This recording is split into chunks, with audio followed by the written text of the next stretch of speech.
recepción sin observaciones.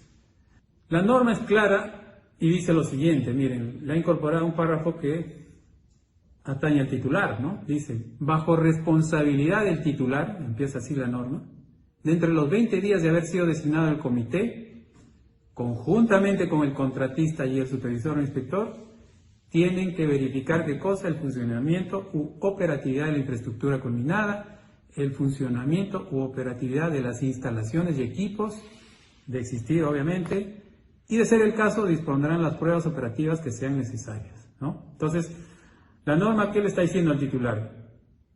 No te limites solo a designar y firmar la resolución a través del cual designas al comité. Tienes que hacerle seguimiento para que en el plazo de 20 días procedan a recibir la obra. Por eso empieza la norma diciendo, bajo responsabilidad del titular, dentro de los 20 días tienen que ir a verificar la obra, ¿no? De no existir observaciones, se recibe la obra y se considera concluida la obra. ¿En qué fecha? En la fecha en que el residente anotó en el cuaderno de obra diciendo, hoy concluí la obra y por favor procedan a su recepción. Esa es la fecha de recepción o de conclusión de la obra, ¿ok? El acta de recepción, ¿quiénes lo suscriben? Los miembros del comité, obviamente, el contratista, el representante del contratista, y ahora la norma ha incorporado al supervisor o inspector, ¿no? Ellos firman ahora el acta de recepción por obligación establecida en la norma. Pero ojo, eso no quiere decir que sean miembros del comité. ¿Están obligados a firmar el acta? Sí, pero no son miembros del comité, siguen siendo asesores, ¿ok? Normalmente o frecuentemente las obras no se reciben, como decimos, a la primera, ¿no? Suelen haber observaciones, ¿no es cierto? Entonces, de existir observaciones, dice la norma, estas observaciones se consignan en un acta con observaciones o en un pliego de observaciones. Y obviamente no se recibe la obra. Suscrito el pliego de observaciones, se establece un plazo de subsanación para el contratista. Y este plazo es de 1/10 del plazo vigente o 45 días calendarios el que sea menor, ¿ok? Ese plazo se computa a partir del día siguiente de la fecha en que se suscribió el acta o pliego de observaciones. Los trabajos, las prestaciones que se ejecuten en este periodo de subsanación no van a dar lugar a ningún reconocimiento ni de plazo ni de costo a favor del contratista, por si acaso, ¿no?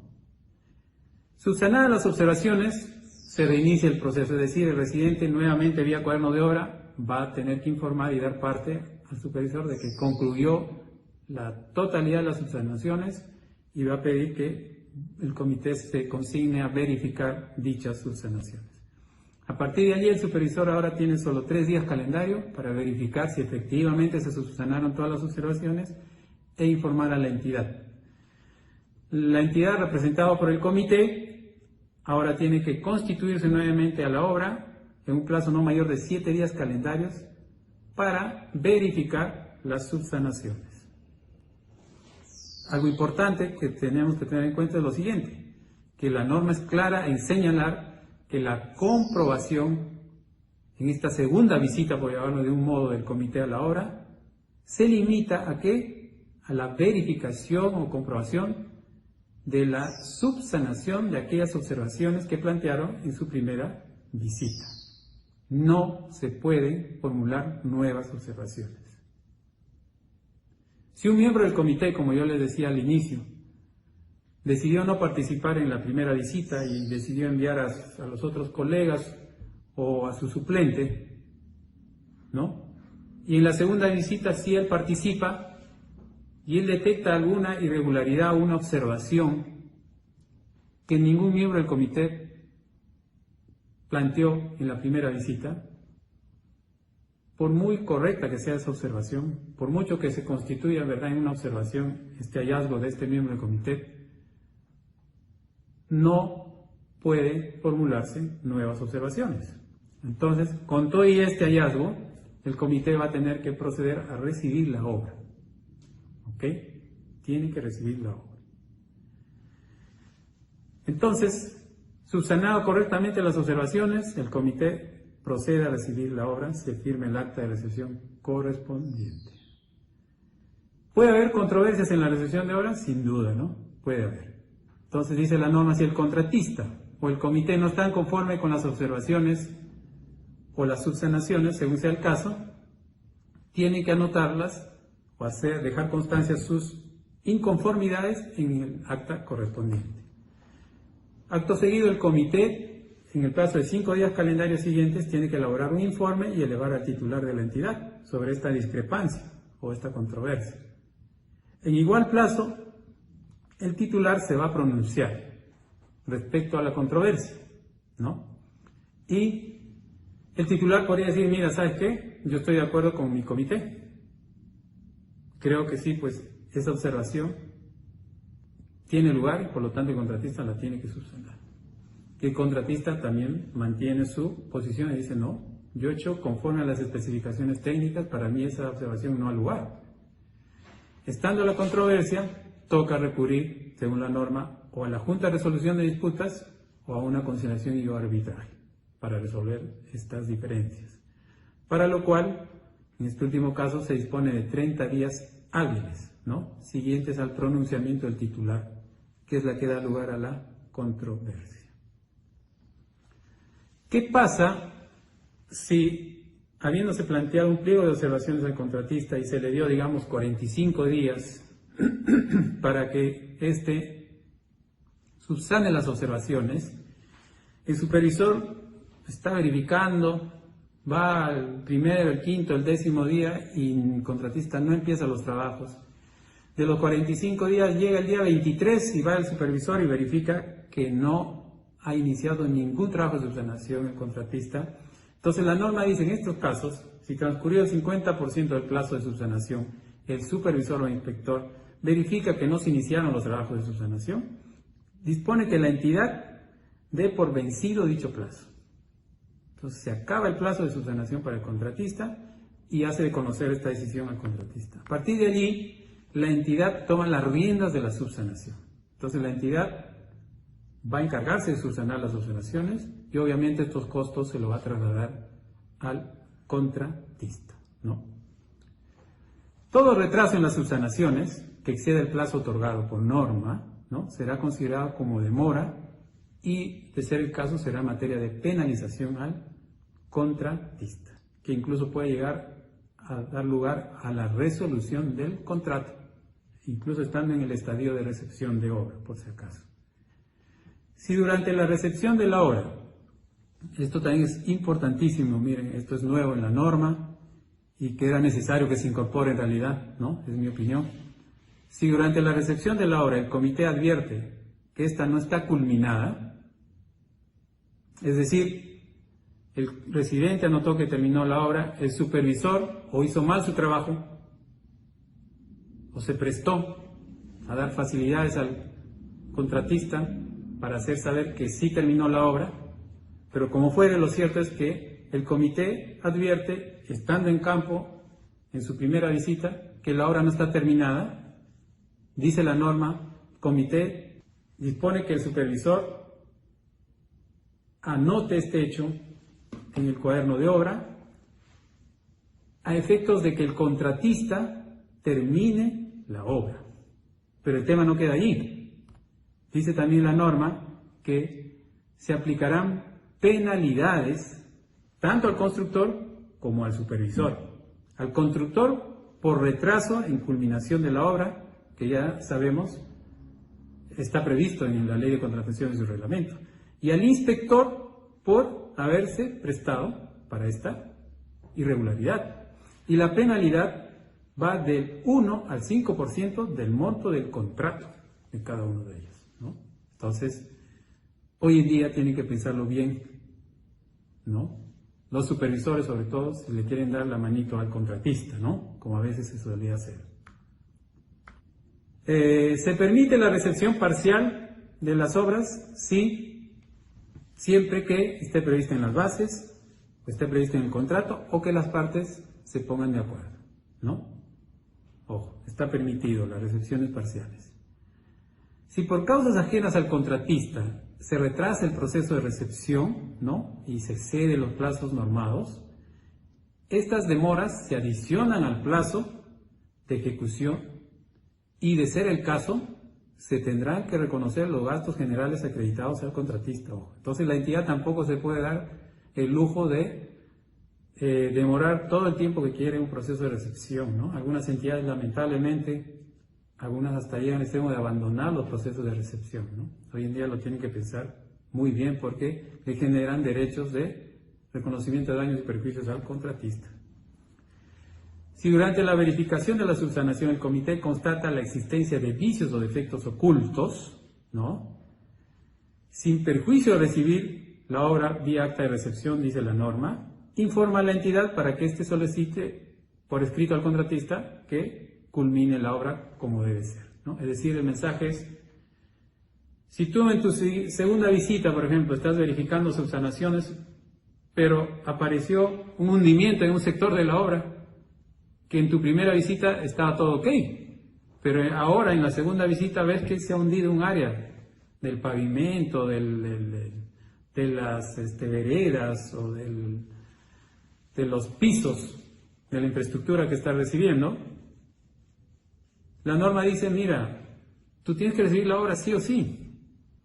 Esa anomalía, ese hallazgo, que puede tratarse de un vicio oculto, tienes que informarlo a la entidad, y la entidad, haciendo uso de los mecanismos que la norma permite, exigirá al contratista que subsane, ¿no? Bien, entonces toca hablar sobre la responsabilidad del contratista de cara a los vicios ocultos, ¿no? Entonces, los vicios ocultos son esas deficiencias o defectos que se pueden dar en el desarrollo de la ingeniería, ¿no?, en el expediente técnico, o también se pueden dar en la ejecución de la obra, ¿no?, como parte del proceso constructivo. Vicios ocultos que durante la recepción de las obras o de la recepción de la prestación del servicio, en el caso de un expediente técnico, no se evidencian, ¿no? Por más que quienes estén encargados de recibir o verificar este servicio o esta obra pongan o hagan sus máximos esfuerzos, ¿no?, no es posible a esas instancias evidenciar estos defectos de calidad o defectos constructivos, ¿no? Entonces, la norma prevé como responsabilidad del contratista el siguiente. Dice: recibida la obra, ¿no?, recibida la obra, para el caso de ejecución de obras, el plazo de responsabilidad será por 7 o más años desde la recepción total o parcial de la obra, ¿no? Entonces, el plazo de caducidad de esta responsabilidad del contratista no puede ser menor a 7 años, ¿no? 7 o más años. La cantidad exacta se establecerá en las bases, ¿no es cierto? Para consultoría por expedientes técnicos, la responsabilidad por errores, deficiencias o vicios ocultos será por 3 o más años contados desde la conformidad otorgada por la entidad, ¿no?, desde que se recibió el expediente técnico a satisfacción de la entidad, digamos. Y para consultoría por supervisión de obras, al igual que en el caso de ejecución de obras, la responsabilidad de estos consultores será por 7 o más años computados desde la conformidad de la obra otorgada por la entidad, ¿no? Entonces, así está el tema de responsabilidades, tanto para obras como para consultorías, ¿ok? Entonces, sabemos que los vicios ocultos se pueden presentar después de medio año, 2, 3, 4, 5 más años de haberse recibido la obra, ¿no? Entonces, tocará a las partes primero iniciar una verificación de que exista el defecto o la deficiencia, y luego evidenciar la causal de ese defecto o deficiencia constructiva, ¿no? Y si la causal es atribuible al ejecutor de la obra o al que practicó el desarrollo del expediente técnico, entonces sin duda estaremos frente a un vicio oculto por consultoría de expediente técnico o por obra según corresponda, ¿no? Pero también hay que tener en claro que muchos defectos o deficiencias en las obras que se observan después de recibir la obra, al cuarto o quinto año, no necesariamente se dan por presencia de vicios ocultos o defectos constructivos o defectos de calidad, sino porque a veces las entidades no cumplen con darle la conservación o el mantenimiento adecuado previsto a estas infraestructuras. Entonces ese daño, ese deterioro, no necesariamente en estos casos es producto de una deficiencia constructiva o una deficiencia de la calidad durante el proceso de construcción, sino a una deficiencia de la operación de la infraestructura por parte de la entidad, ¿no? Es algo que se tiene que demostrar fehacientemente ante un pedido de esta naturaleza. Bien, vamos a ver la parte final y está referida a la liquidación del contrato. ¿Ok? La liquidación del contrato está previsto única y exclusivamente para lo siguiente: conocer el costo final de la obra y, de pasada o consecuentemente, el saldo económico de existir, ¿no? Ese saldo económico no es otra cosa que la diferencia entre el costo final de la obra, ¿no?, menos el monto pagado. Entonces, el costo final de la obra es el costo que se obtiene de recalcular todas las valorizaciones, por ejemplo, todos los pagos habidos y por haber, en base ya a los resultados finales de las cantidades, ¿no?, es decir, los metrados, toda vez que a estas alturas ya se tienen los planos as-built o los planos post-construcción.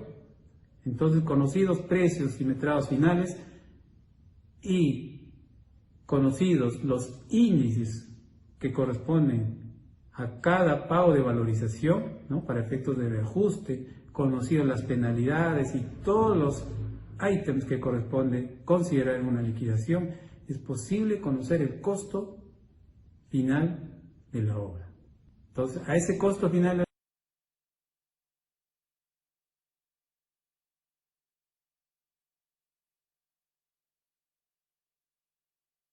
la obra toca disminuir o quitar todo el monto pagado al contratista por los distintos conceptos, ¿no?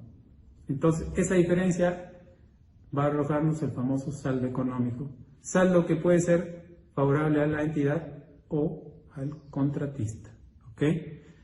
Entonces, dice la norma, no se procederá a la liquidación mientras existan controversias pendientes de resolver. Ojo, ya hay una opinión, ¿no?, del OCE que dice, cierto, no se puede proceder a liquidar una obra en tanto hayan controversias pendientes de resolver, pero siempre que estas materias en controversia puedan afectar el resultado de la liquidación. ¿Ok? Entonces, por ejemplo, el tema de vicio oculto, ¿no?, que acabamos de ver. Si, digamos, en una obra de pistas y veredas, ¿no?, se tenía que hacer 1 kilómetro de pistas y 1 kilómetro de veredas, ¿ok? Se detecta que de los 1000 kilómetros de las veredas se han evidenciado 50 metros lineales de vereda que se han hundido. Ha habido un asentamiento diferencial importante y la vereda se ha hundido en esos 50 metros. La entidad ha notificado al constructor y le ha dicho, ¿sabes qué? Como tú has construido estas veredas en mérito al contrato número 05-2018, etc., te pido que por favor, conforme al artículo 50 de la Ley de Contrataciones del Estado, en el plazo perentorio de 72 horas, subsanes este vicio oculto o defecto constructivo. ¿Ok? Entonces, el contratista recibe la carta notarial de la entidad y el contratista dice, no, yo ejecuté bien las veredas. Yo ejecuté correctamente las veredas. Acá tengo mis resultados de mis controles de calidad de compactación, del concreto y todo lo que se ha necesitado para ejecutar esas veredas.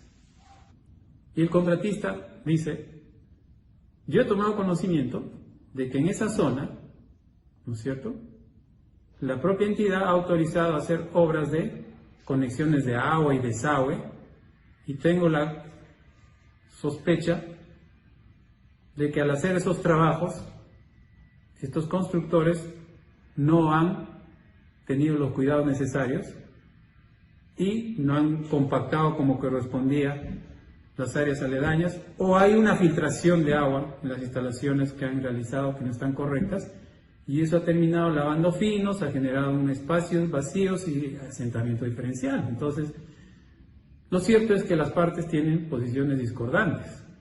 Para la entidad estamos frente a la presencia de un vicio oculto, para el contratista no, es un defecto de operación o mantenimiento, o generado por un tercero, autorizado por la propia entidad, ¿no? Entonces se generó la controversia. Frente a este hecho, hay quien podría decir, entonces no podemos liquidar la obra, porque como se va a ir a arbitraje este tema por vicio oculto, entonces tendremos que esperar 1 o 2 años, ¿no?, para evaluar este tema del arbitraje. En el arbitraje y conocer el resultado final, y una vez que esté consentido el laudo, recién podremos practicar la liquidación. Entonces, el análisis que toca hacer es el siguiente. A ver, ¿cómo afectaría el resultado de esta controversia a la liquidación? Vale decir, si el tribunal arbitral le da la razón a la entidad y le dice, ¿sabe qué? Si efectivamente estamos frente a un vicio oculto, ¿no es cierto?, ese tramo de 50 metros de vereda que están dañados ya se valorizó en su momento y se pagó al contratista, ¿verdad? A estas alturas ya es un costo hundido, ese pago ya se efectuó al contratista. Entonces, si el tribunal dijera, efectivamente, estamos frente a un vicio oculto, lo que va a tener que hacer es el contratista reponer, reconstruir esa vereda con sus propios recursos. La entidad no va a desembolsar un sol adicional para reparar esa vereda. ¿Por qué? Porque en su momento la entidad ya valorizó y pagó al contratista esos 50 metros lineales de vereda. En este escenario, el pago, el costo que signifique la reposición o la reparación de esta vereda para el contratista, ¿va a influir en la liquidación? No. El monto de la liquidación no se va a ver afectado por el costo de esta subsanación de las veredas.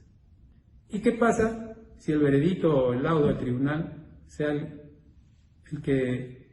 contrario? Es decir, que diga que no es un vicio oculto y que hubo un daño generado por un tercero que hizo unas obras de agua y desagüe en ese sector, digamos. Entonces, quien va a tener que hacerse cargo de esa reparación será ese tercero que hizo la reparación o la instalación de agua o desagüe, que es lo que generó el colapso de la vereda. Y en este caso igual, quien va a tener que desembolsar el costo de reparación de esa vereda será ese tercero contratista de la entidad que hizo mal los trabajos. Ese monto tampoco va a impactar el monto de la liquidación. Entonces, si se dan cuenta, cual fuera el veredicto del tribunal arbitral, el monto de la liquidación no se va a ver afectado. Entonces, esta prerrogativa que dice la norma de que no se procederá a la liquidación mientras existan controversias pendientes de resolver, es válida en la medida que estas controversias o el resultado de estas controversias puedan afectar el monto de la liquidación o el resultado de la liquidación del contrato. ¿Ok? Bien, esta es una planilla típica, resumen de la liquidación del contrato de obra, ¿no? La pongo solo para ver la estructura que tiene estas planillas de liquidación de la obra. En la primera columna tenemos los conceptos, ¿no? Y están los montos de valorización del periodo, los reajustes, las deducciones de reajuste que no corresponde, los montos brutos de las valorizaciones reajustadas, los montos netos facturables, penalidades, etcétera, ¿no? Otra columna importante es el costo final de la obra. En esta columna está el recálculo realizado a nivel de precios y metrados últimos ¿no? Finales procedentes de los planos de postconstrucción, en el caso de los metrados. Entonces, acá obtenemos los resultados finales, producto del recálculo de todas las valorizaciones, ¿no? Y en esta otra columna están los datos de todo lo pagado al contratista, ¿no? Entonces, las áreas de contabilidad y finanzas van a reportar todas los pagos efectuados con cargo a la obra que estamos liquidando. Y en esta última columna vamos a obtener los saldos, es decir, la diferencia de la columna A menos B nos van a dar los saldos para cada uno de estos rubros. Entonces, por ejemplo, vamos a ver la partida de ¿qué? Las valorizaciones de las obras principales, ¿no? Según el recálculo, nos arroja un saldo de 798.124.084, ¿no? Es lo que se ha ejecutado en total como valorizaciones de contrato principal. ¿Cuánto se ha pagado? Está en esta columna, ¿no? 748.410.08 o 09, si no distingo mal. Y vemos que aquí hay una diferencia, es decir, se ha pagado menos de lo que toca pagar al contratista, por lo tanto hay un saldo a favor del contratista en cuanto a valorizaciones de contrato principal, ¿no? En cuanto a reajustes, ¿no? Por obras del contrato principal, vemos en este caso que tenemos un valor negativo. Quiere decir que se ha reajustado en exceso al contratista. Por lo tanto, el contratista tiene que devolver 4.20 soles, ¿no? A la entidad. Mientras que en la línea siguiente vemos que sí hay un reajuste a favor.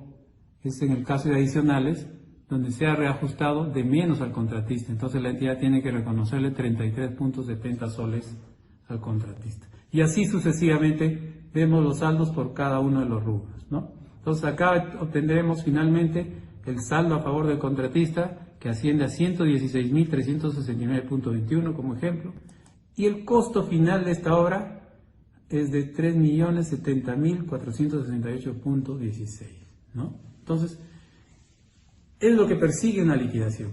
Las liquidaciones no están previstas para, aprovechando el pánico, camuflar ahí metrados que debieron ser tramitados como adicional de obra, ¿no?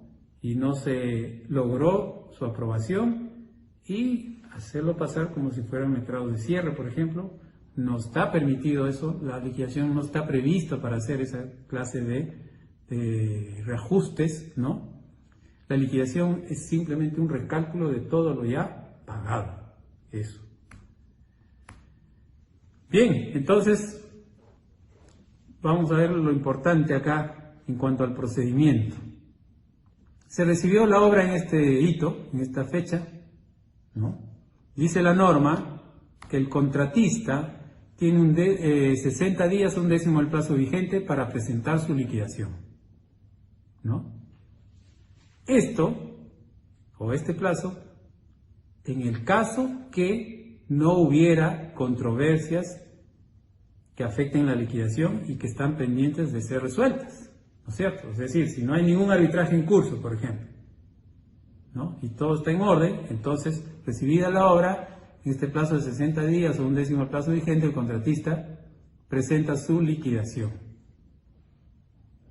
Pero, si existen arbitrajes en curso o controversias pendientes de resolver, el contratista aún no puede presentar dicha liquidación. Tendrá que esperar el contratista, yo pongo por ejemplo acá un par de añitos, ¿no? Para ponerlo un poco complicado, en que se resuelva este tema controversial vía arbitraje. Después de 2 años saldrá el laudo. Esperaremos a que quede consentido el laudo, asumamos que no van a ir a pedir nulidad al Poder Judicial, ¿no? Que es el escenario perfecto. Y solo a partir de este punto, una vez consentido el laudo y que el laudo quede firme,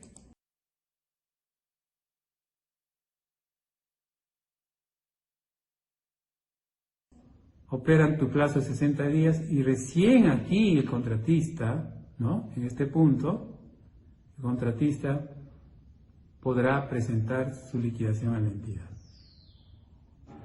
Eso, repito, en el caso de que haya controversias pendientes de ser resueltas y que pueden afectar el monto de la liquidación.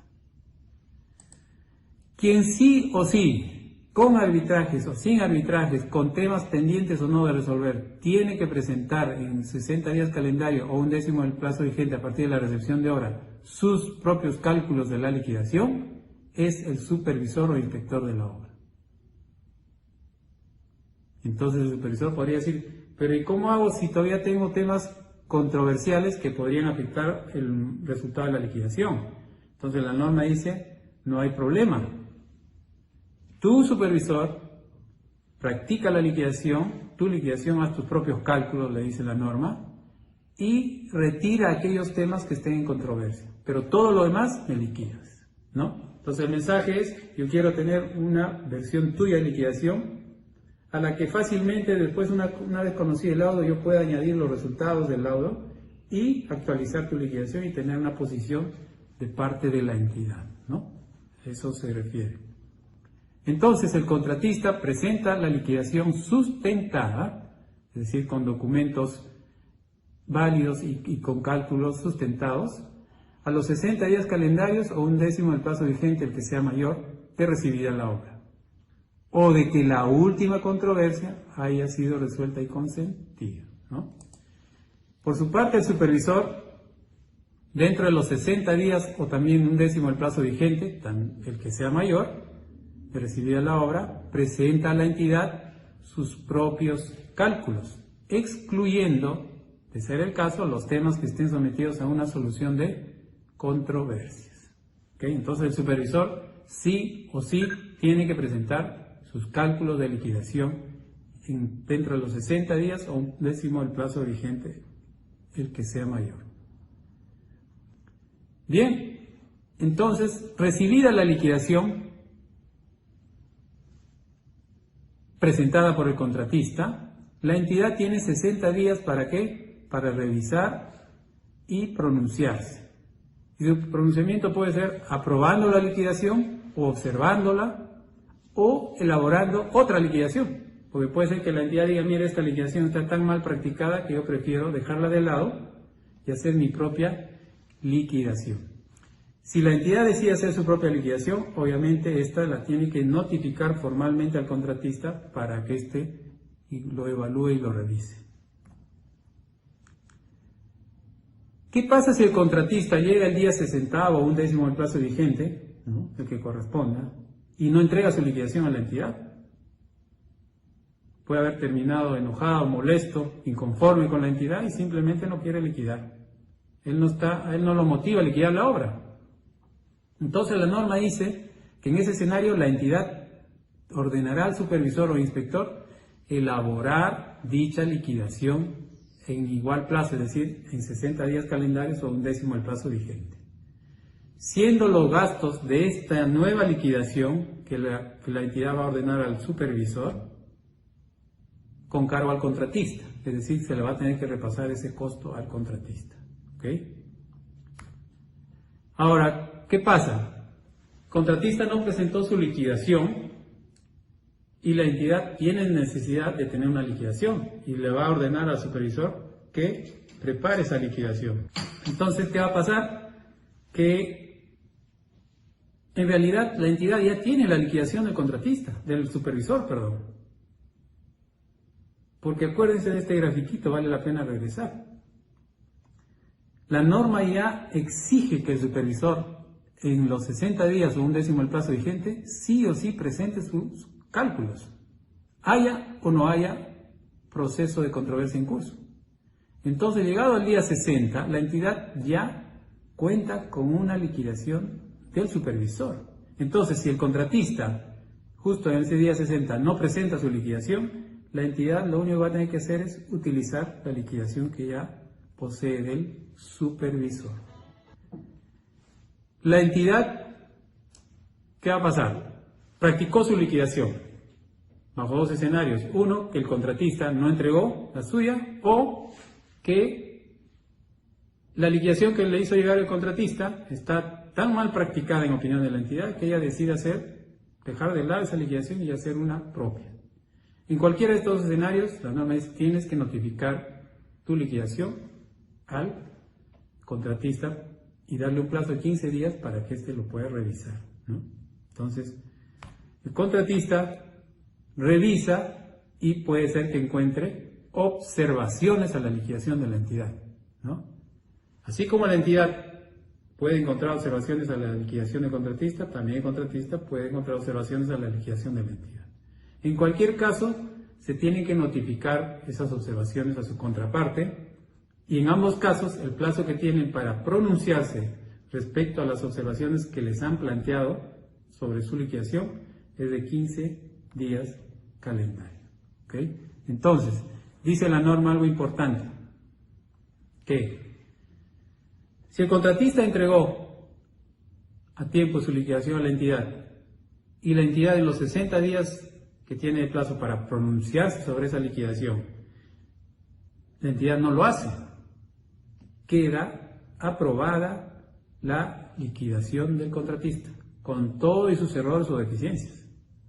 Y de igual manera, si es la entidad quien entregó la liquidación al contratista y en los 15 días que el contratista tiene plazo para pronunciarse no lo hace, igual esa liquidación queda consentida con todos los errores que pudieran haber, ¿no? Ok. El otro escenario es que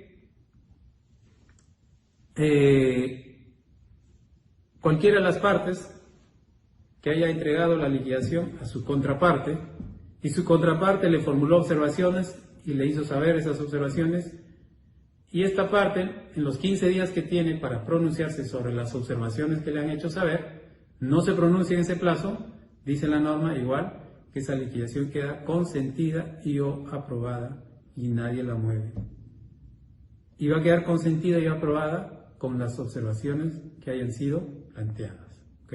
Entonces, en este cuadrito vamos a ver un resumen final. Acá tenemos la fecha de la recepción de la obra, ¿cierto?, a conformidad de la entidad. En los 60 días o un décimo del plazo vigente, el contratista presenta su liquidación. En los siguientes 60 días la entidad se pronuncia, revisa y encuentra observaciones. Hace saber sus observaciones al contratista y éste no está conforme, rechaza las observaciones. Entonces estamos frente a una controversia. Dice en este caso la entidad que en los 15 días hábiles siguientes el contratista solicita el arbitraje. ¿Ok? El otro escenario es que la entidad decide practicar su propia liquidación, ¿no?, desestima el del contratista, o el contratista, llegado el día 60, no presenta su liquidación. Entonces, en cualquiera de estos dos escenarios, la entidad finalmente se hace de su propia liquidación. Esta liquidación se notifica al contratista y el contratista en los 15 días siguientes revisa y se pronuncia y dice: tengo observaciones. Hace de conocimiento de la entidad sus observaciones. La entidad tiene 15 días para pronunciarse sobre dichas observaciones y las rechaza. No acepta las observaciones. En ese escenario es la entidad quien inicia el arbitraje en los 15 días hábiles siguientes. Entonces, dos temas últimos a tener en cuenta, ¿ya?, a tener en cuenta es que no olvidemos que si la entidad o el contratista no se pronuncia sobre la liquidación que su contraparte le ha hecho saber, en el plazo de 60 días para el caso de la entidad o 15 días para el caso del contratista, esa liquidación queda aprobada en el caso de la entidad o consentida en el caso del contratista. Y de igual manera, si el contratista presentó su liquidación, la entidad le hizo saber sus observaciones y en los 15 días que le da la norma, el contratista no se pronuncia, esa liquidación queda consentida con las observaciones que la entidad le formuló. Y sucede lo mismo para el caso de la entidad. Hasta aquí hemos llegado. Muchas gracias y Éxitos a cada uno de ustedes.